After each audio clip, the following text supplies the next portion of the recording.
Okay, this is part 2 of my pantry system. And just essentially the idea is I thought I'd start from the bottom and work my way up so you can kind of get a feel for how to lay out your pantry. Because once you kind of have your bins and you get things labeled, it's really important to understand how to set it up so it functions in your family. So for me, I like to keep kid level stuff lower. Obviously, I have 2-year-olds up to 16-year-olds. So the things that I don't want to have to get for my kids, I tend to keep low down. So you'll notice things like, here, let me tilt you down a little bit. Down here on the bottom rack, you'll see like this is our snacks bin. So this is all the kids' snacks, things they might need to pack at a lunch. Down here, it's all the lunch supplies that they might need, like ramen noodles, mom's staple, right? So those are all in there. Things like their lunch boxes and coolers for their lunches, they go in that bin. So anything that's, anything that's low down is usually there on for a reason. It's because I need them to be able to access their stuff. You'll notice below, let me tilt you down even more, I have these great big 5-gallon buckets.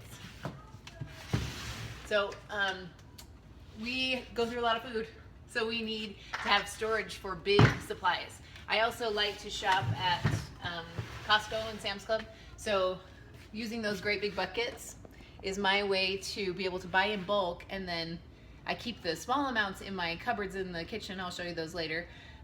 But the big quantities, like the 20-pound bag of flour that I buy, I store in those big 5-gallon buckets. I really like these. In fact, let me show you. Hang on. I really like, you can get it at Walmart, these spinny lids. So if you notice, they spin right off so that there's easy access, and I keep a little scooper inside, so that's my flour refill. I really like those lids. They're so much easier to open than everything else. It also doubles as a really handy step stool for my little kids. So when they want to get in, they just stand on it, and it's great. So I highly recommend those.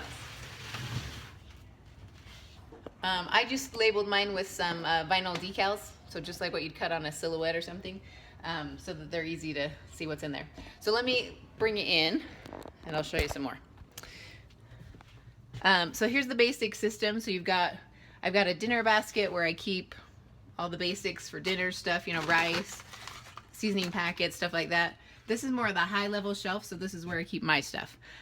Breads, treats, that's a very popular bin. You'll notice, and I wanted to show you, that the treats bin, and none of these bins are like in perfect order, but that's kind of what I like about the system, is it's not, I don't care how things stack up. So literally, if I buy marshmallows, let's say, when I'm unpacking and unloading my groceries, all I do is I chuck them in the bin, and I don't care what they look like. I don't care if they stack neatly on the shelf, because they're contained in that bin. Also, if there's a spill, you know, like let's say one of my rice packets spills all over, it's really easy to pull all these things off. You know, I can pull the whole container off and sweep up and then put the whole container back on. But because they're open and easy, everything just falls to the ground, and you don't have big sticky messes to deal with. So that's what I love about this system. You'll notice up at the very top is where I keep things like bulk paper supplies that I bought at like Sam's Club or Costco, serving pieces, stuff like that. So that's kind of the basics. Trying to think what else. Oh, down here at the very bottom on the other side, sorry for the video work here, you'll notice I also have a couple, cans are really heavy and they tend to take up a lot of, they put a lot of weight on your metal shelves. So down here I keep all my canned goods on these, again, from IKEA, these wooden shelves. It's also where I keep bulk things. Again, I shop at Sam's Club because I have 8 people in my family. So when I buy yeast, it comes in a 5-pack or a 3-pack, and I can't keep it all in my cupboard. So I put one in the cupboard, and then the rest get stashed down here in these bins.